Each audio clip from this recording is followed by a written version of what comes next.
2009 সালে মুক্তিপ্রাপ্ত একটি আমেরিকান রোমান্টিক এই ড্রামা মুভিটির আইএমডিবিতে রেটিং রয়েছে 7.6 আউট অফ 10, রোটেন টমেটোসে 85% ফ্রেশ এবং 89% গুগল ইউজাররা গল্পটিকে পছন্দ করেছেন। তো হ্যালো ফ্রেন্ডস, আমিও, তোমরা দেখছো ওর গপ্প। ওর গপ্পের পক্ষ থেকে আজকের পেশকাশ 500 ডেজ অফ সামার।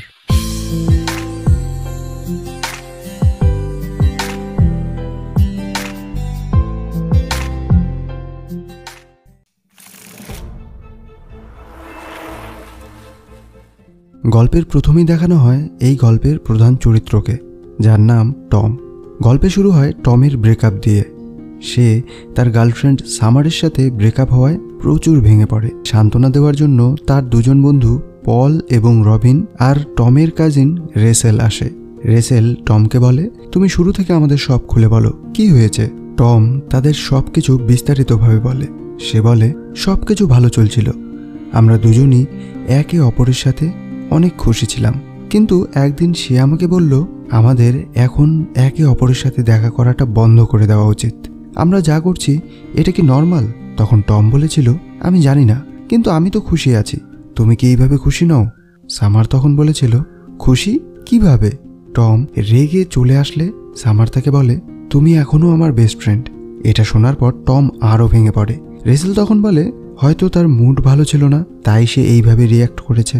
তাছাড়া ব্রেকআপ নর্মাল বিষয়, তুমিও তো এর আগে অনেক মেয়ের সাথে ব্রেকআপ করেছো, এখন সে তোমার সাথে করেছে।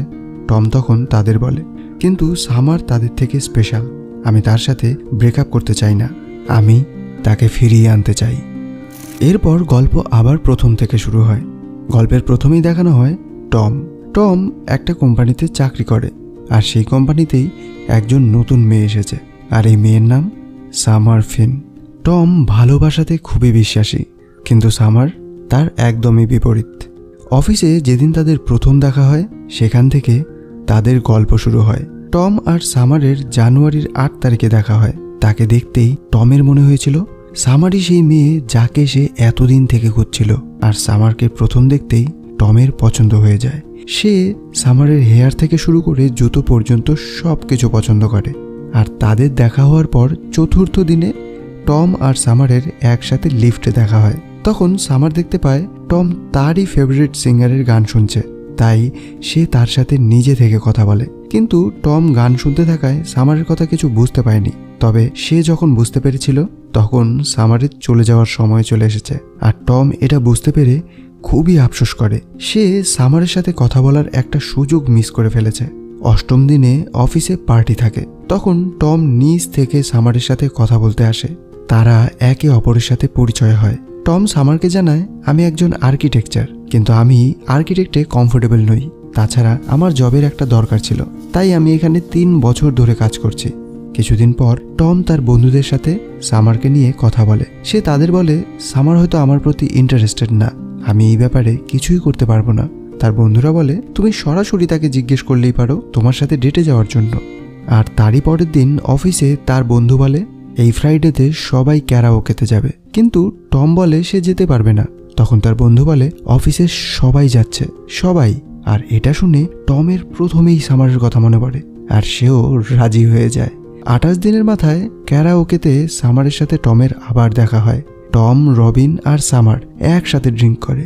রবিন সামারকে জিজ্ঞেস করে, তোমার কি বয়ফ্রেন্ড আছে? সামার বলে, না, আমি রিলেশনশিপে বিশ্বাস করি না, আমি মুক্ত এবং স্বাধীন চেতনার মানুষ, আমি কারো গার্লফ্রেন্ড হওয়ার জন্য কমফোর্টেবল না। রিলেশনশিপ সব সময়ই মেসি, আর তাছাড়া মানুষের ফিলিং হার্ট হয় সেখানে। টম বলে, কেন, কি হবে যদি তুমি কারোর প্রেমে পড়ো? সামার তখন হেসে বলে, আমি রিলেশনশিপে ছিলাম, কিন্তু আমার মনে হয় না আমি দ্বিতীয়বার কোনো রিলেশনশিপে যাব। তাছাড়া প্রতিটা বিয়ের পরিণাম এখন ডিভোর্স, যেমন আমার বাবা মা। এই পৃথিবীতে ভালোবাসা বলতে কিচ্ছু নেই, মানুষ তাদের ফ্যান্টাসিকে ভালোবাসার নাম দেয়। টম বলে, আমার মনে হয় তুমি ভুল। সামার বলে, তাহলে আমি কোথায় ভুল, বলো আমায়। টম জানায়, আমার মনে হয় তুমি সেটা জানবে যখন তুমি ভালোবাসা ফিল করতে পারবে। টমের বন্ধু রবিন এতটা ড্রিঙ্ক করে যে সে নিজের সেন্সেই ছিল না। টম আর সামার তাকে গাড়িতে তুলে দেওয়ার জন্য এগিয়ে দিতে আসে। তখন টমের বন্ধু সামারকে বলেই ফেলে, টম তোমাকে পছন্দ করে। টম বিষয়টাকে এড়িয়ে যাওয়ার জন্য তাড়াতাড়ি করে তার বন্ধুকে গাড়িতে তুলে দেয়। সামার বলে, এটা কি সত্যি? তুমি কি আমায় পছন্দ করো? টম বলে, হ্যাঁ এটা সত্যি, আমি তোমাকে পছন্দ করি, কিন্তু আমার বন্ধু হিসেবে। সামারও বলে, আমারও মনে হয় তুমি আমার প্রতি ইন্টারেস্টেড, আর আমি আমাদের দুজনকে একসাথে বন্ধু হিসেবে দেখতে চাই। 31তম দিনে অফিসে কাজ করার সময় সামার টমকে দেখে হঠাৎ করেই তাকে চুমু করে দেয়। টমও সামারকে চুমু করে। সামার চুমু করার পর টমকে কিছুই বলে না, সে চলে আসে। টম এই বিষয়টা তার বন্ধু পলের সাথে শেয়ার করে। পলের সাথে কথা বলার সময় সেখানে সামার চলে আসে, আর টম তার স্টোরি পলের সাথে পুরোপুরি শেয়ার করতে পারে না। 45তম দিনে টম আর সামার একে অপরের কাছে আসতে শুরু করে। এরপর সপ্তাহে দিনের মধ্যেই তারা ফাইনালি বয়ফ্রেন্ড আর গার্লফ্রেন্ডের মতো থাকতে শুরু করে। আর 95 দিন পর টম সামারকে তার ফেভারিট স্পটে নিয়ে আসে। সে সামারকে সেখানকার প্রতিটা বিল্ডিংয়ের কথা বলে।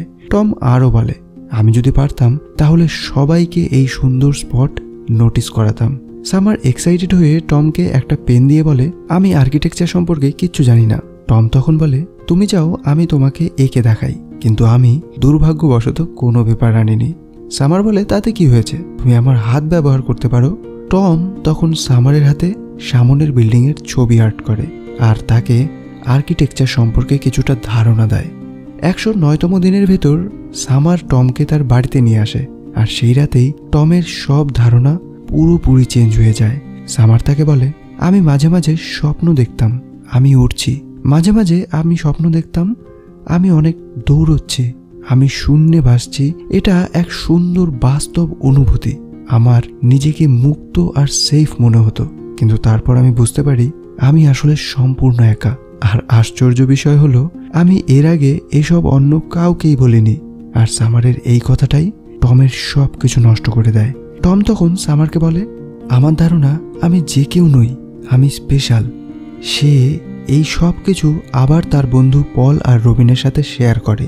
পল সব শোনার পর বলে, তাহলে তুমি তার জন্য আসলে কি, তুমি তার বয়ফ্রেন্ড? টম বলে, ব্যাপারটা এমন নয়, আমরা সবাই এখন অ্যাডাল্ট। কিশোর বয়সের মতো বয়ফ্রেন্ড গার্লফ্রেন্ড এসব নাম দেওয়াটা এখন আর মানায় না। টম তার বন্ধুদের কাছ থেকে কোনো রকমের সলিউশন না পেয়ে তার কাজিন রেসেলের কাছে আসে। সে রেসেলকে জিজ্ঞেস করে, আমার কি করা উচিত? রেসেল বলে, তোমার সেটা তাকে জিজ্ঞেস করা উচিত। 118তম দিনের দিন টম সামারকে ফাইনালি জিজ্ঞেস করে, আমরা যা করছি আমাদের মধ্যে আসলে যে সম্পর্ক সেটা আসলে কি? সামার বলে, আমি জানি না, কিন্তু তাতে কি আসে যায়? আমি খুশি আছি, তুমি খুশি নও? টম বলে, অফকোর্স আমি খুশি আছি। সামার বোঝায়, তাহলে আমাদের মধ্যে কি সম্পর্ক রয়েছে তাতে কি আসে যায়, আমরা ভালো আছি, আর সেটাই ম্যাটার করে। টম সেটা বুঝতে পারে, আর সে এইভাবেই সামারের সাথে খুশি থাকতে চায়। 154তম দিনের দিন টম পলকে বলে, আমি জানি না, কিন্তু আমার মনে হয় এটা অফিসিয়াল। আমি সামারকে ভালোবাসি। সে যেভাবে হাসে আমি সেটা ভালোবাসি। আমি তার হেয়ার ভালোবাসি, তার তার নাকের মধ্যে সেই বার্থমার্ক, সে কথা বলার আগে তার ঠোঁট যেভাবে লিক করে, এই সব কিছু ভালোবাসি। আমি এই গানটা প্রতিবার শোনার সময় তার কথা মনে করি। সে যেভাবে আমাকে অনুভূতি দেয় আমি সেটা ভালোবাসি। যেমন এই পৃথিবীতে সব কিছুই সম্ভব, যেমন মনে হয় জীবনে শুধু ভালোবাসারই মূল্য রয়েছে, বাকি আর কোনো কিছুর কোনো মূল্য নেই। 191তম দিনের দিন তারা একসাথে মুভি দেখে, এক্সিবিশনে যায়, অনেক মজা করে। 259তম দিনের দিন টম আর সামার একসাথে বারে আসে। তখন একটা লোক এসে সামারকে তার সাথে ড্রিঙ্ক করার জন্য বলে। সামার তাকে না বলে দেয়। লোকটি তখন টমকে দেখিয়ে বলে, তুমি এর সাথে এসেছো? আমার বিশ্বাসই হচ্ছে না এই ছেলেটা তোমার বয়ফ্রেন্ড। এতে টম রেগে গিয়ে লোকটিকে জোরে হিট করে। এতে লোকটিও টমকে উল্টো হিট করে, আর এই বিষয়টা সামার একদমই পছন্দ করে না। সামার টমকে বলে, আমি তোমাকে বিশ্বাস করতে পারছি না, তুমি সেখানে একদমই আনকুল ছিলে। টম বলে, তুমি কি পাগল হয়ে গেছো? আমি যা করেছি সব তোমার জন্য করেছি। সামার বলে, এটা যদি সত্যি আমার জন্য করে থাকো আর যদি আমার ভালোই চেয়ে থাকো, তাহলে নেক্সট টাইম এরকম কোনো কিছুই করবে না। আমার তোমার সাহায্যের কোনো প্রয়োজন নেই। সামার তখন তাকে চলে যেতে বলে। টম সামারকে বলে, আমি কোথাও যাচ্ছি না, তুমি আগে বলো কি হচ্ছে। সামার বলে, আমরা শুধু বন্ধু। টম রেগে গিয়ে বলে, প্লিজ স্টপ, তুমি তোমার বন্ধুদের এইভাবে ট্রিট করো না। আমরা যা করছি সেগুলো বন্ধুদের সাথে কেউ করে না। সামার বলে, আমি তোমাকে পছন্দ করি, কিন্তু আমি কোনো রিলেশনশিপ চাই না। টম বলে আমিও চাই না, কিন্তু যাই হোক অ্যাটলিস্ট আমরা কাপল, সেটা অন্তত স্বীকার করো। আর এটাই তাদের সম্পর্কের প্রথম লড়াই ছিল, তাই তারা দুজনই একসাথে অনেক দুঃখে থাকে। কিছুক্ষণ পর সামার টমের বাড়িতে এসে টমকে সরি বলে। সে টমকে বলে আমার এরকম বলাটা একদমই ঠিক হয়নি। সামার টমকে আদর করে দিয়ে বলে আমি তোমাকে যা দিতে পারবো তা অন্য কেউ পারবে না। তাদের রাগ অভিমান সব মুহূর্তের মধ্যেই চলে যায়। দুজন আবার একে অপরকে ভালোবেসে এক হয়ে যায়। আর আজ 282তম দিন। টম আর সামার একসাথে একটা শোরুমে আসে। সেখানে তারা দুজন হাজব্যান্ড ওয়াইফের মতো অ্যাক্টিং করে। সামার টমকে বলে আমি তোমাকে একটা কথা বলতে চাই, আমি আসলে কোনো সিরিয়াস কিছু চাই না। টম তখন বলে হ্যাঁ ঠিক আছে, আমরা ক্যাজুয়াল রিলেশনশিপে থাকবো, সেখানে কোনো প্রেশার থাকবে না। টম আর সামার দুজনেই তাদের এই নামবিহীন সম্পর্কে অনেক খুশি। টমের জীবনের সব কিছুই যেন স্বপ্নের মতো চলছিল। এরপর টমের জীবনে আসে 290তম দিন, যেটা ছিল টমের জীবনের সব থেকে আনলাকি ডে। টম সামারকে নিয়ে একটা সিনেমা হলে মুভি দেখতে আসে, আর টমের দুঃখের দিন তখন থেকেই শুরু হয়। মুভি দেখার সময় সামার একটা সিন দেখে প্রচুর কান্না করে। টম তাকে জিজ্ঞেস করে তুমি ঠিক আছো?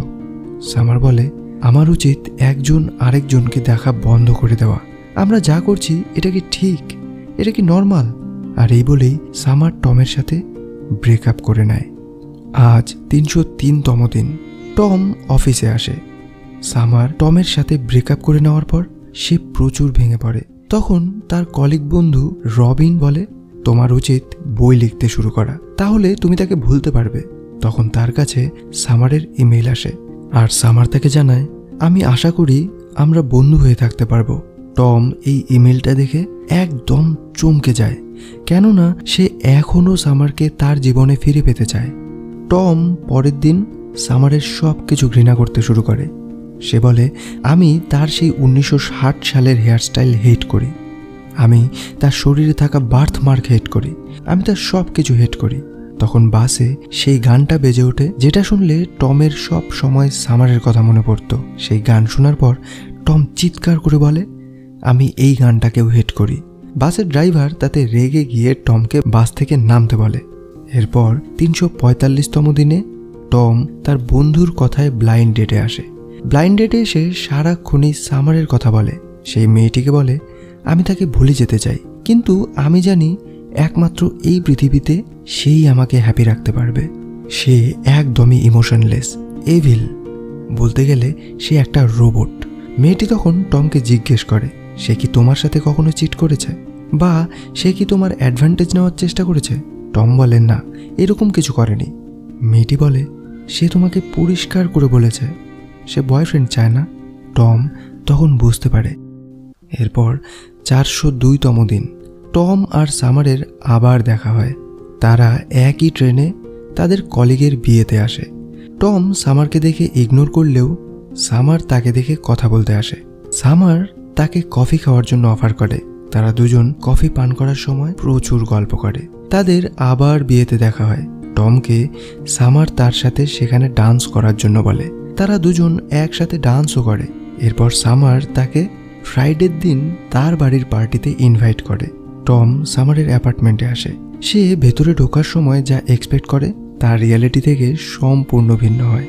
টম এক্সপেক্ট করে সামার তাকে দেখা মাত্রই জড়িয়ে ধরে কিস করবে, আর পুরো পার্টিতে সামার শুধু তাকেই সময় দেবে। তার দেওয়া গিফট পেয়ে সামার অনেক খুশি হবে, কিন্তু তা কিছুই হয় না। সে পুরো পার্টিতে একা ছিল। সে সামারকে আর্কিটেকচারের বুক গিফট করে, তাতে তার কোনো রিয়াকশনই ছিল না। এক পর্যায়ে টম দেখতে পায় সামার তার এক ফ্রেন্ডকে তার এঙ্গেজমেন্ট রিং দেখাচ্ছে, আর এটা দেখার পর টমের সমস্ত পৃথিবীটা মুহূর্তেই শেষ হয়ে যায়। সে যেন এই পৃথিবীতে একা হয়ে যায়। এই ঘটনার পর টমের লাইফ পুরো উল্টো হয়ে যায়। সে অ্যাডিক্টেড হয়ে পড়ে। সে ড্রিঙ্ক করেই অফিসে আসে। অফিসে ফটোগ্রাফিক কার্ডের জন্য মিটিং ডাকা হয়। সেখানে টম বলে এই সব কিছু মিথ্যে, এইগুলো কখনো ইন্সপিরেশন হতে পারে না, আমরা মিথ্যেবাদী, মানুষ কেন এসব কার্ড কিনতে যাবে? সেখানে থাকা ভ্যালেন্টাইন কার্ড দেখিয়ে বলে এসব কার্ডের কোনো মানে হয় না, ভালোবাসা বলতে কিছু নেই, আমাকে কেউ এই কার্ড দিলে আমি সেটা চিবিয়ে খেয়ে ফেলতাম। সে সেখানে ভীষণ রকমের পাগলামি করে। আর তার ভালোবাসা থেকে সমস্ত বিশ্বাস উঠে গেছে। টম তারপর রেসেলের সাথে দেখা করে। রেসেল বলে, আমি জানি তুমি তাকেই একমাত্র মানুষ মনে করো যে তোমার জন্য উপযুক্ত, কিন্তু সেটা ঠিক না। তুমি সব সময় সামারের সাথে কাটানো সেই ভালো সময়গুলোর কথা ভেবেছ। আমি চাই তার সাথে কাটানো সময়গুলো তুমি আবার একবার মনে করো। রেসেলের কথা শুনে টম সামারের সাথে কাটানো সমস্ত দিনগুলোর কথা মনে করে, আর সে বুঝতে পারে সামার কখনো তাকে ভালোই বাসেনি। সামার শুধু ভালো থাকতে চেয়েছে, সে কখনো তাকে ভালোবাসার কথা বলেনি। এরপর টম সব কিছু ভুলে আবার তার আর্কিটেকচারের পড়াশোনা শুরু করে। এদিকে সামারও বিয়ে করে নেয়, আর 488তম দিনে টম আবার তার ফেভারিট স্পটে আসে। সেখানে সামার তাকে দেখে তার সাথে কথা বলতে আসে।